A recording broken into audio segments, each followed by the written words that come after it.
Welcome back to the Divorce Curious podcast. I'm Lisa Mitchell, and we are picking up right where we left off with the incredible Heather DeSiena. If you haven't listened to part 1 yet, go back, hit it now. We talked about heart level negotiation, communication strategy, how to de-escalate before things get really ugly. It's good stuff. But part 2 is where it gets really real. Heather opens up about her story about being engaged twice in her 30s and walking away from her wedding with 8 weeks to go. It meant losing close friendships, a particular type of loneliness that came from it, and really just reconciling what it looks and feels like when life doesn't shake out like you planned. It's really incredible. It's a great story, and I share some of what happened in my own world, and the impact that me and my divorce caused on my relationships, and kind of just the special kind of loneliness that comes when you experience something that other people feel uncomfortable with, or disturbs their complacency a little bit, if you will. So this is the episode for people who made the hard right call and felt completely alone in it. Welcome to part 2. Let's go. Are there some good tips around like maybe pattern interruption, or even like behaviors that, again, it's usually one person over the other that has a little bit more awareness and can kind of steer whether we're going straight into the brick wall or whether we can avoid it. Are there any like tactical things that somebody can do when they're like, oh, here we go. Yeah, absolutely. I think I'm actually thinking to a specific conversation that's burned in my brain with an X. I had a script. Yeah. That's why I'm asking for myself as much as anybody else. It's just, we've all had those. And this one is a perfect example in my life of that pattern. It was the same stuff that we had talked about 20 million times. And every couple, I really believe, has some things that probably won't be resolved. Like you do have that never ending thing. Hopefully you find a way to keep working around it, but not always. When I have been in those moments and I notice the pattern happening, first and foremost, you have to recognize it in yourself. And being the more aware partner, I could feel. Even, I don't know, have you ever tried like somatic therapy? Do you do much nervous? Okay, so do I. Once you become aware of how your nervous system operates and fight, flight, or freeze and how you respond to things, you can start to feel somatically heat in your face. Your fingers might tingle. Like you can feel the escalation. And so very first thing is controlling yourself, because we cannot control others. We can help guide them. But we can only control us. And so not responding is really hard, but even just taking a pause, right? Strategic silence. If you are the one to literally do this, that's it. Was that awkward? That was 3 seconds. No. But didn't you stop and pay attention? Yeah. Okay. So if you were my partner in that conversation, did that not just kind of like bring everything down a sec and maybe even get you out of your defensiveness and paying attention to what's about to come out of me? Yeah. Especially if that's not something you normally do. Like the novelty or the pattern interruption, like it's different than what somebody expects. Yeah. At least gives curiosity a chance to enter the chat instead of just going straight into the scripted conflict. Absolutely. Because that's how our brains work. We look for patterns, we recognize patterns, and we're comfortable in patterns, which is part of the reason this escalation thing happens in our really relational and intimate conversations. And so you're exactly right. It doesn't really matter what the interruption is, as long as it's outside of your normal fighting pattern, if you will. So that's a great one, is whatever that is. If it's a breath, if it's a look away. When things have been really heated for me, I will excuse myself. I will say pretty harshly, I admit, but I will say, I need a second, and I will go into the room and close the door and scream or cry or throw myself into the pillow or just breathe or whatever. Yeah. I don't ask for permission. This is what I'm going to do right now. You will wait for me. Yeah. That's a great one. Yeah. So we have to control ourselves first, and interrupt the pattern. Well, and I think too that approach, and I want to go back just real quickly on a definition, is like the somatic is like where for for working purposes here, it's where in your body do you feel this? Yeah. And we So often store things. yes, so it's Historic traumas or worries or stresses or just responses from past right. conversations and relationships. So it's Yes. good to know that about yourself. It's like your physical warning system of like you're Yes. having high Yes. emotions or you're having, you hear the term trigger a lot, right? Like you get triggered with something and triggered is yeah, there's a mental and emotional response, but trigger really is like your cheeks might get hot, you might get flushed, you might feel your breathing rate Something is intake, you physically might changing physically in response. right, right. Exactly. It's a physical reaction to an emotional Right. experience, basically. And so I wanted to define that real quick because not Thank you. everybody. Yeah, Thank I'm you. all the way down the somatic rabbit hole. I Me have all too. And sorts I'm of still exploring. tapping I'm and still, yeah, binaural stuff, and yeah, I love it. I love it too. It's a nice little treat to be able to let your body know you have tools to help it. So I love For that we're sure. talking about it. For the I'm telling you what I'm going to do to help regulate myself. I Mhm. think that's great for a couple of reasons. It models that it doesn't have to go straight to gloves off, right? We Correct, don't and again, if have you're to the go one into the who's script. more aware, who's a little more savvy, better at communication, emotionally in tune, yeah, that's a really good, "Hey, I'm gonna show you the healthy way to do this."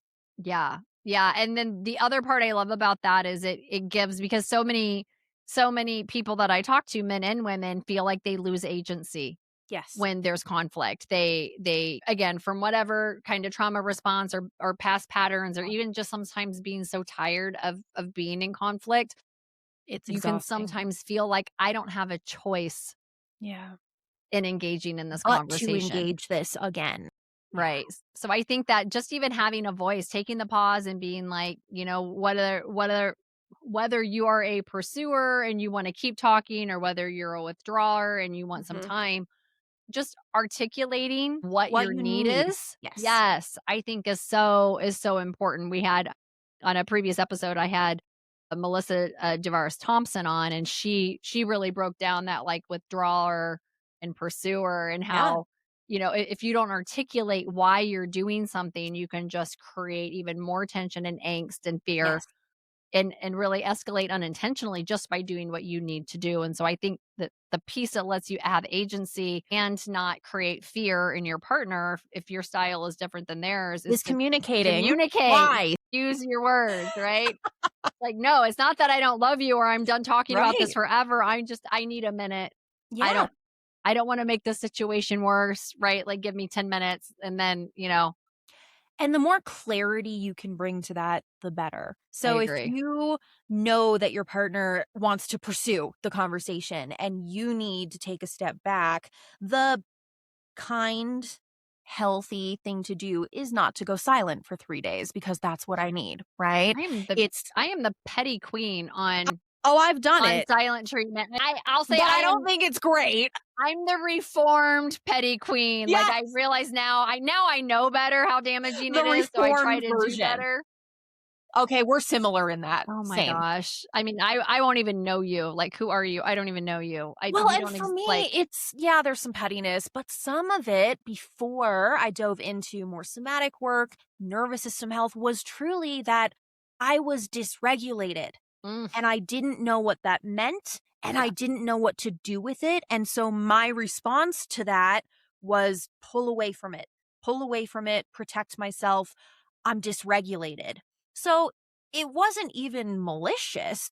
Right. It was self-preserving. Yeah, Yeah. exactly, Yeah. but that's also why it's so important that we become aware of our own responses and bring as much clarity to that as possible for the other. Yeah. You see how this There's is no all it quicker all way comes to down to communication and people. right, All of it. and knowing why things feel the way they do and then Yeah. having the tool to address it, but there's, like, no quicker way to start a riot than to trap 2 dysregulated Oh, adults into a high stakes conversation. and we've all been there. And when 100%. it's one of those topics that you just can't find resolution on, it's so easy to keep getting triggered in that. So I just want to, again, be human and vulnerable. I don't want anyone to hear this and think miscommunication expert is able to regulate herself every single time. Absolutely not.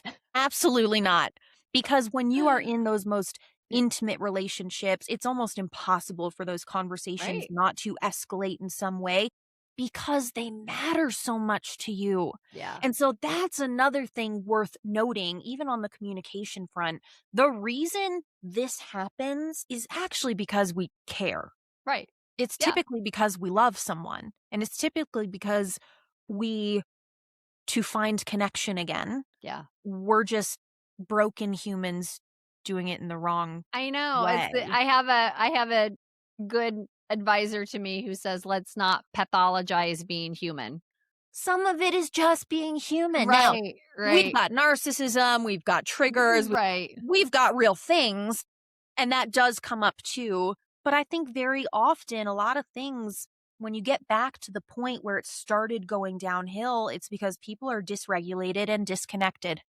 We're human, and that's hard. We don't get taught how.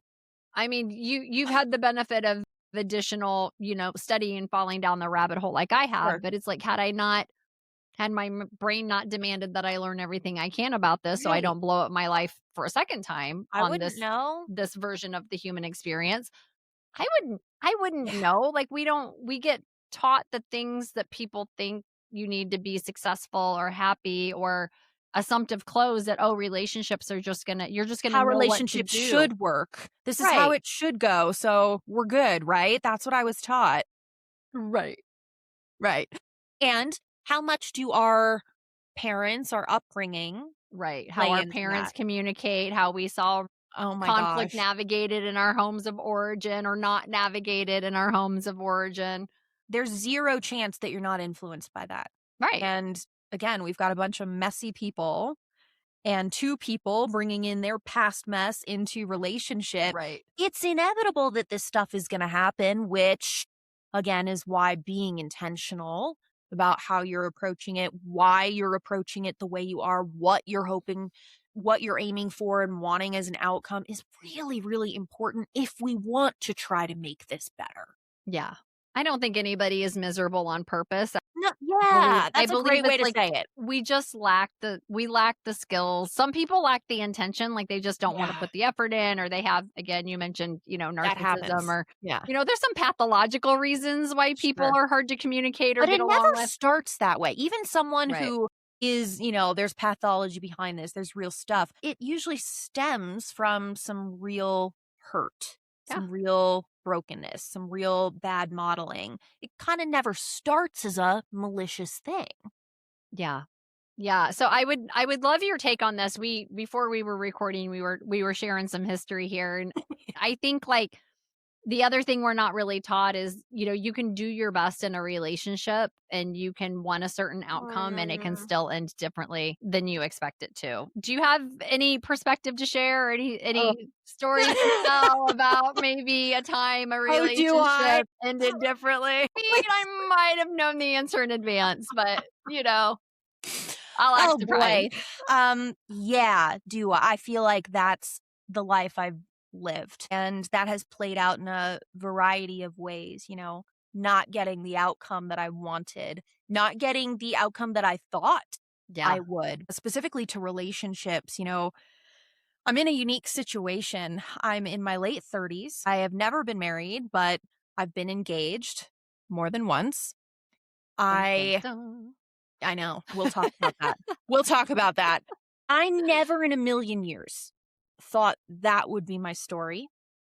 I never in a million years thought that I wouldn't be married with a child at this age. I don't love it, if I'm Yeah. being totally honest. Like, this No, isn't what I I wanted. appreciate the candor. There are so Thank many you. people I know that are in. I have so many friends that are Yeah. brilliant, amazing, beautiful women like yourself that are like, they're not at their life doesn't look like what they pictured their life would Yeah. look like at this point Yeah. growing You're up. probably one of them too. I don't know all of your Always. stories, but yeah, and it's kind of heartbreaking, but there's also camaraderie in it. Yeah. And the more I find other women like us who have either unusual stories or simply, this isn't what I wanted. This isn't what I thought.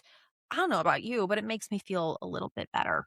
Yeah. So That's why we're here. I have a podcast called Divorce Curious, right? it matters, right? Community makes everything so much better, especially the hard stuff or the Yeah. disappointing stuff. Yeah. Because it is so lonely. And I think that's something that we don't talk about enough. You know, part of what makes my story very difficult and why it still feels difficult for me is because there isn't a ton of community around this type of scenario. I find that this is also human nature. We're more black and white than we want to admit, and we like to categorize ourselves, right? This is very human. For sure. And so I find that, at least in my circles, you're either a badass single woman who doesn't need a man, who doesn't want kids, who's going to travel the rest of her life, who is perfectly content, you know, living with her dogs, or you're the trad wife. Everyone knows that term now, right? Oh, yes. Or you're that, and that's your whole world, and it's like one or the other. I honestly feel like a combination of those things. I think in some ways I'm very proud of who I am and what I've become despite very difficult engagements, relationships, trauma, loneliness. And I am very content with a lot of things, but I'm going to be honest, and I don't hear a lot of women like me saying this. I still really want to get married. I don't know at this point if I'll have a child, but I don't know, maybe I'll try, maybe I'll adopt. I feel vulnerable saying it, but I also feel like it's important to be honest. Have the career. I want to keep growing it. I'm proud of what I've done. I love living in my house with my dog. I have traveled, love all these things. And also, I still want some of the traditional elements, and I'm not embarrassed to say it, you know? No, I love that. And thank you so much for sharing, because to your point, there's not a lot of like candid conversation or Right. first person accounts of what it's like to be in that experience. And I think for so many people that are listening or watching this, they're right there. And I mean, I've You had can be both. the You can marriage want and the both. child, but my marriage ended 16 years ago, right? And so it's just such a weird space to be in, to want something and feel prepared for it, and whether it's your first iteration or your you know the second partnership, and to feel like despite your best effort and you're an excellent communicator, and you know It's it's just something, heartbreaking. and there's not really a good reason for it. I know, like, one of the things that, like, frankly just pisses me off is, like, to your point, the binary thinking around it, right? Or it's like, "Oh, there's a loneliness epidemic," or "Women want too much," or "They're too empowered," or "Men are trash," or, you know, like, it's just black and white, and there's all these fingers It's not pointing, that like, easy. it's like the Spider-Man cartoon where it's all Spider-Man pointing to himself, right? Of, like, whose fault it is, and it's like, "Hey, I like that. I don't think it's anybody's fault. I think Right. it's the set of circumstances." Yeah. And then there's been storylines And a crafted lot of around the systemic circumstances. stuff Yes. that has influenced that, right? At least Western culture, just thinking about myself personally. Yeah, it's a combination of Yeah. things, and we can't ignore that. But yeah, the bottom line is, I think when you have wanted something so badly and it doesn't come to fruition, it almost makes it feel even bigger and even bigger. Right. For myself, I was Right. engaged at the beginning of my 30s and engaged toward the end of my 30s. Kind of like critical, you know, ages Identity for forming marriage, ages. Yeah. for family, Yeah. really just interesting years. And to have that happen, Yeah. and that has colored my 30s. At least that's still how I feel about it a little bit. Happy with the outcomes. We can talk about that too.